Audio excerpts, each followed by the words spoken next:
Let's talk about hand sewing. It is P11 in our portfolio, and we have come to a point in our actual machine construction where we need to have this information. We've done a little bit of basting already for your zipper installation, but now that you're at that step 27, you're going to be talking about a slip stitch, which is a hand stitch. So this first video is just about the basis or the basic things to know when you're going to do hand stitching. There is a guide in your Canvas shell from sewing.org about the basic hand stitches. We're not going to look at all of those, but they are there for you to look at. And then your portfolio sheet looks like this. And P11A is the running and basting. Since you're doing that in the jacket hoodie, I'm not expecting you to put another sample here unless you want to. Then there's the back stitch, the slip or ladder stitch, and the tailor's catch stitch. So you're using the one that you're using the most right now, other than basting, is going to be the slip or the ladder stitch. So look at that video once you have gotten through at least this one that talks about the basis of hand stitching. Okay, let's first talk about the needles. There is also a needle guide in your Canvas shell from sewing.org. It looks like this. It's a couple of pages. And it tells you several different types of needles. There's all kinds of hand sewing needles, just like there are for your machine. The one thing to take note of is in machine needles, the bigger the number, the bigger around and heavier the needle is. In hand sewing, it's opposite. It starts with a number 1, and that will be the biggest of that particular kind of needle. It's the thickest, the longer, however the packet comes, but number 1 is the biggest needle. And then as you get going upward and upward and upward in the number, it gets finer and finer and shorter and smaller. Okay, so what generally we use when we are hand stitching is called a sharp, the sharps. And they come in a variety of ways. This is a packet that was all 8 from size 8 from Dritz, which is about the size of needle I usually use, is about an 8. Sometimes I'll go a little bit finer into a 10, but usually I'm at the 8 or the 7, somewhere in there. These are sharps, and again, they are the size 8. I'm just going to pull one out here just a moment and see if you can have a look at that. I'm going to move the camera in just a little bit. Now, a little bit closer.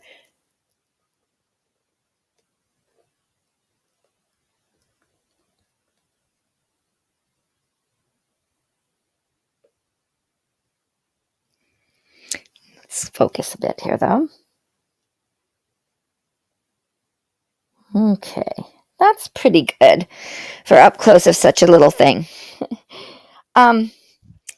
Sharps, of course, are sharp on the end, obviously. They tend to be finer shaft. The shaft of the needle is finer. Even in the number 1, it's finer. But the real distinguishing thing about a sharp is how tiny the threading hole is at the top of the needle. It's really small.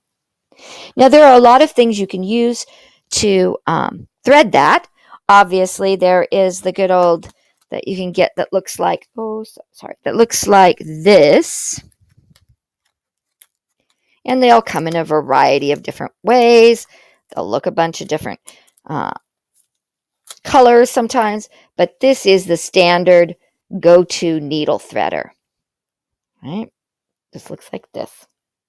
Okay, it's very flimsy. They're inexpensive, but they need to be fine so that they can go through needle holes.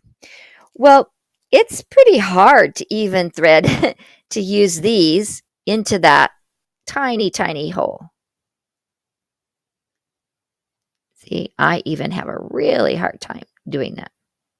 It's not going to want to go through there today either. So, you know, then there's just the good old way trying to pull it through. There are other needle threaders that kind of like poke and thread, like you can push a little button and they'd go shoot the little wire through there or shoot the thread through there. Here is a kind that is a little plastic loop, and it might, because it doesn't bend the same way as that fine thread there. Let's see if I can get it started. I have a feeling this is just way, way tiny. Yeah, I'm not going to get anything in there. It would have to be the thread directly itself. And we're going to talk about thread in just a little bit. But you can see that this is why I no longer use sharps. I really don't. Because what I've discovered is that the embroidery needles are sharp if you get the right kind of embroidery needle. We're not talking about darning or tapestry, any of those kind of needles. These are just, they're called embroidery needles. And they will come generally in a range, like this one is 5 to 10, and there's something in there that is not one of those. This is a ribbon one. It does not belong in there.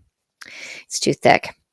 As it says, a range of 5 to 10 right down there. I usually am using the size 7 to 8, and lots of times that's the packet I will buy. I won't buy even a range because I know that that's the size I want. So let's just look at one here in comparison. See how much bigger that hole, the eye is?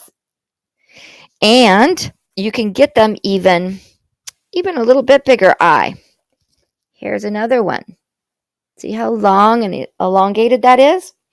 It's still, there's my sharp. It's still a fine needle. It's still very sharp on the end, but I can see what I'm doing here. So you'll find me, unless it says some kind of specialty stitch, you'll find me using the embroidery needles for all of my hand sewing. Some people, think, the bigger the needle, the easier it is to stitch. That isn't false. It's a myth. The bigger the needle, meaning like 5, 2, 1s, the bigger the needle, the harder it's going to be to get a fine stitch. So you want to start with the smallest needle that you can use comfortably, right? It isn't going to give you hand cramps or whatever.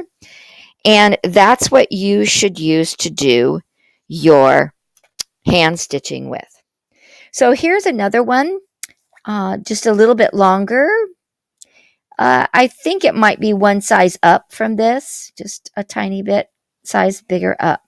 So now let's look at how this works here, just so that everybody knows how you thread the needle using a needle threader, a hand needle threader. You can use these on your machine needles as well, if you don't have a threader there. So there, I've got it stuck through. Now I would put my thread through. Let me grab that just a second. I will put my thread through that loop.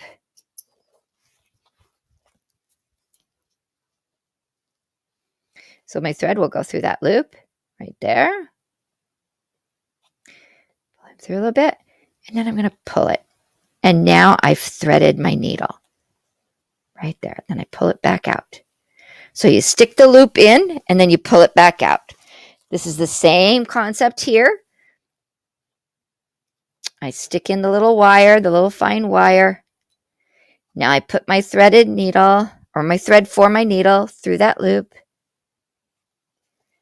And now I'm going to pull it through. Let's move the green background so maybe you can see that a little bit better too. Let's do it one more time without the green background there. Okay, so I'm going to put my little piece of fine wire on there through, and then I'm going to put my thread through that loop there, and now I'm going to pull it back through. And that's how you use needle threaders. Again, there are all kinds out there, and I do use them, especially if I'm doing a lot of handwork. However, if you use the embroidery needle, the sharp embroidery needle, it is quite easy to thread it. If you're putting multiple layers of embroidery thread through it, that's a little different story, but just our hand sewing thread through it works quite well. Okay, so now we're going to back up and we're going to talk about thread. All right. And actually working with the thread in your hand stitching. First off, I've got a roll here of thread, right?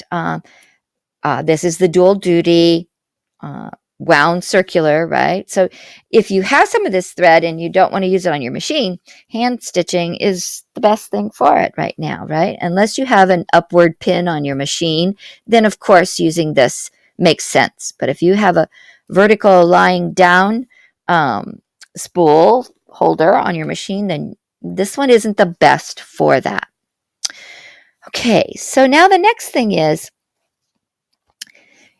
when you stitch by hand, the rule is always thread from the end that came off of the spool of thread. So this is my open end, is where it came off of this spool. This is what I want to go through the needle first. Now, why is that? Well, one, it's been spun or wrapped enough. It's got a memory from that. And two, it is twisted. This is a very fine twisting motion to get the fibers to make this thread.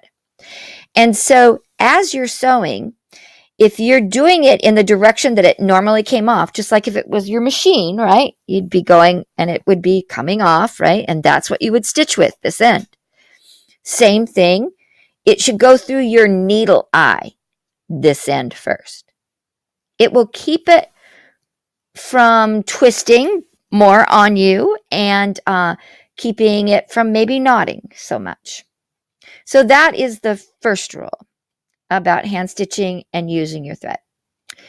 The second one is you should never use any thread longer than 18 to 20 inches. So this blue ruler is 18 inches.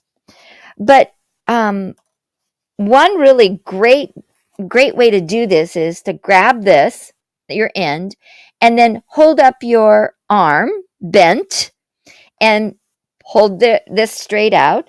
And from here, holding it to right below your elbow is about 18 inches. It averages that on a person. So I am, and that this averages somewhere about 4 inches, 4 to 5 inches, depending on how big your hand is. And then from there, or from your wrist to just your elbow, is generally considered about a foot. And so if this is 4 inches and this is 12 inches, there you've already got 16. And depending on what you're doing in here, right, where you're meeting that, and then a few inches past that elbow is 18 inches. So I'm going to take off a couple of them. And same thing, people will think, oh, if I just do it with a longer thread, I won't have to thread up so often. And yes, but the longer that your thread gets, the more likely it is to knot. I've still got a hold of the end that is important to me, that I should be threading through the eye of the needle. And this is really important if it's that tiny little sharp needle where it's such a small hole. You want to make sure that you are using the correct end. All right. The next thing is, unless you are stitching some big, heavy period skirt, woolen, that has, I don't know how many yards around the bottom, and it's a heavy, big, deep hem. By deep, we mean like 4, 5, 6 inches deep of the hem allowance. And it's very weighty. You then, and only then, should you use double thread. Meaning that when you put it through the needle, it's double like this, right? We don't do that. We sew everything else single thread. And I'll show that to you in just a minute here when we get ready to thread up what I mean by single thread. So now the next thing I do is if I'm going to be doing several for that time purpose, I'm going to prepare several needles at once. That's why I usually buy the pack of needles and I have them ready and I just thread up, just get everything going. So I'm going to lay this is my end that's important right now, and I'm going to get a couple more pieces cut off my spool. And here's the end on that one. And we'll do one more here. So it's very likely that if you use longer than the 22 inches at a time to thread and work on a project, you will probably end up spending a lot of time getting knots or untwisting your needle and your thread, and it just becomes quite annoying. Just not the most pleasant experience at all. So that's why a good fine hand sewist, a finisher, a lot of this work is done as finishing work, just like you're going to be doing on your hoodie. It's finishing work. And so we want the finest needles. We can use the best stitches we can do without causing attention to it and actually keeping it looking very, very proper or fine, like a crafted stitch person would be. All right, so yes, I could just start threading these up.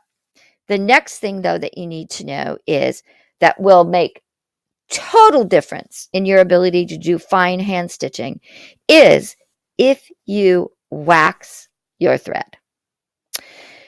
It just totally is different. So I'm going to show you that procedure first here before we thread anything up, right? You can thread it up if you want and then pull it through with the needle, but I find it's easier to prep all of my threads that I want first.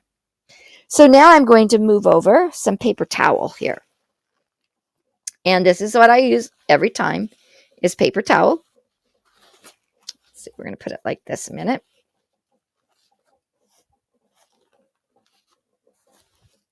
And actually, I need to put it like this so I can pull it through. There we go. All right. So I've got my 3 ends that are important. Those are my ends that I want to thread through the needle first, right? Okay, so the first one we're going to do is we're going to use wax here. You can get these in small, big. It is considered, I think, beeswax. There might be some out there that is called paraffin, and if you have paraffin, you can use it as well. It tends to not condition it as well as probably the beeswax. However, if you are allergic to bees, right, you probably don't want to really mess too much with beeswax.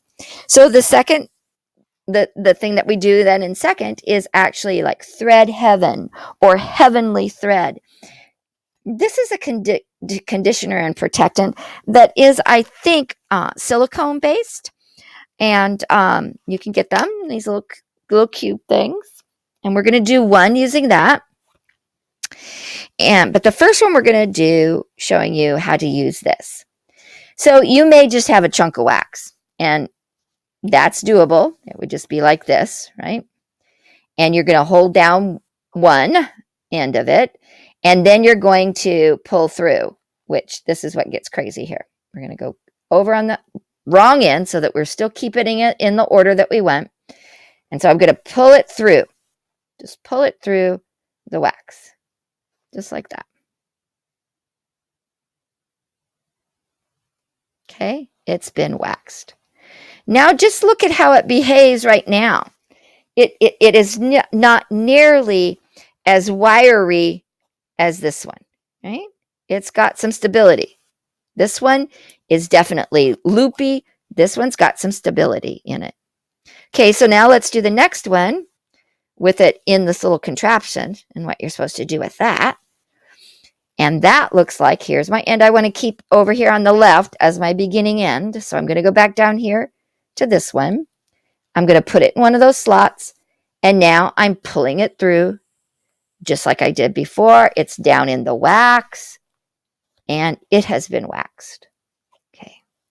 Now the third one, I'm going to use the little container here. You can see how I've got some marks and some glitter there.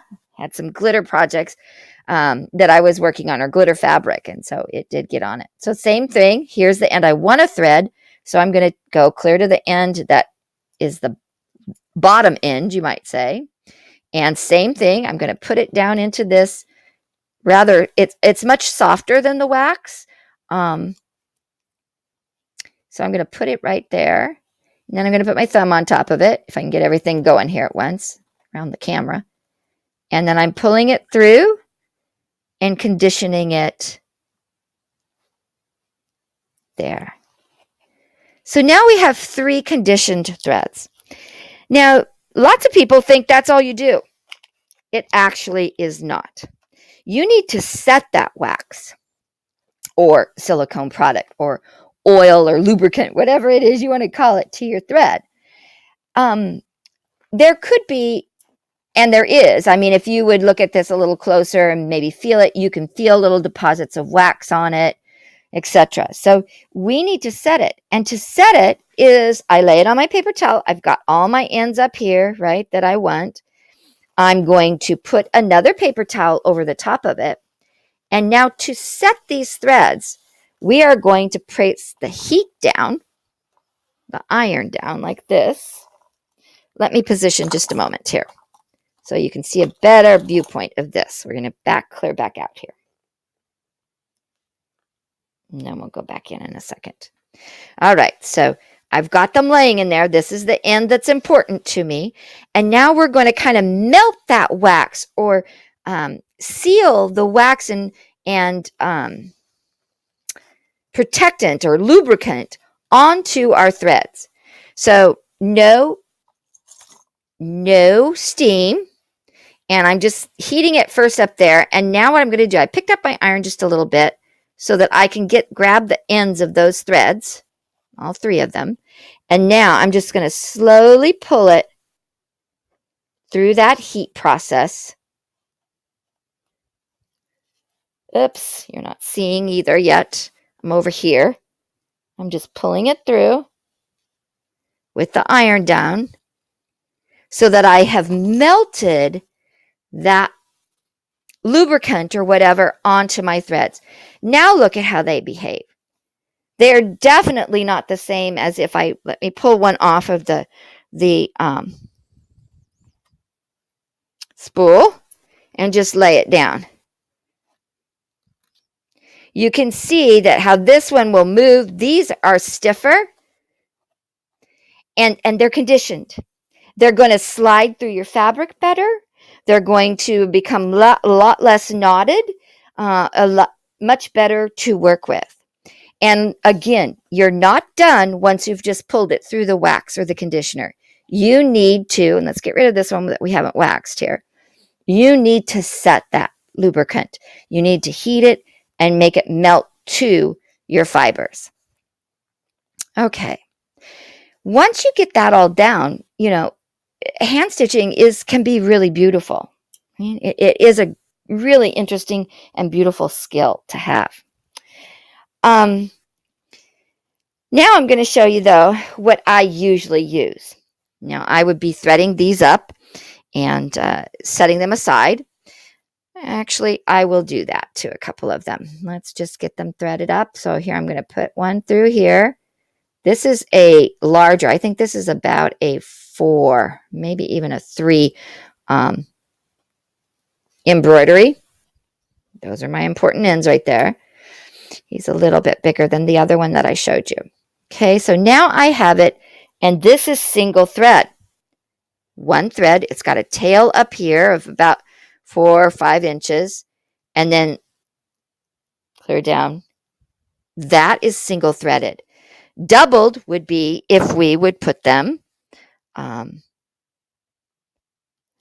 through and tie them both, a knot in both of them, right, at the end. So here we put it through, and a doubling of the thread would mean that I was down here, getting them even, and now putting a knot down in here. And now that's double thread that I'm sewing with. Why don't we do that? It won't make your hem stronger.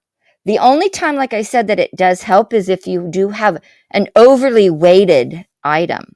But this will not make your hem stronger. In fact, it tends to make it weaker, and you will have much more twisting and knots than if you just choose to do it the way hand stitching should be done, with a single thread. Okay, so that leaves these. This one is one I want to thread up. Let's see if I can get another needle just to store him so I don't lose sight of how I wanted to put it in there. Okay. Now I want to show you what I usually use. And maybe some of you have seen it in the videos hanging on my cart. It's this. This is from New Bedford Thread Company. It is waxed already, or silicone, or there's a bunch of different names that we call it. But the history of this, it's still made in New Bedford, Massachusetts, and it was developed for furrier, for working with furs and hand stitching way back when, and it just has moved into tailoring and hand stitching. And you can see it comes in these packs like this, and then it is, you cut it at the bottom once you open up the bottom here. And now there is a piece, it just pulls out, and it's a little bit long. I will say that. Usually I cut this in half and use it, but you can see it's wiry already, right? See, look at that, the stiffness that it is. And so this is what I use probably 95% of the time to do my hand stitching. However, on my hoodie this time, I don't know that I have, I'm going to look at an ivory one when it comes time to do that. I don't think I have a yellow that really works. So I may be waxing my threads when we get to that step in our hoodie. Okay, so there we go. What you need to know, the basis about hand stitching and the equipment and tools that you use. I'll see you on the next one. Bye-bye.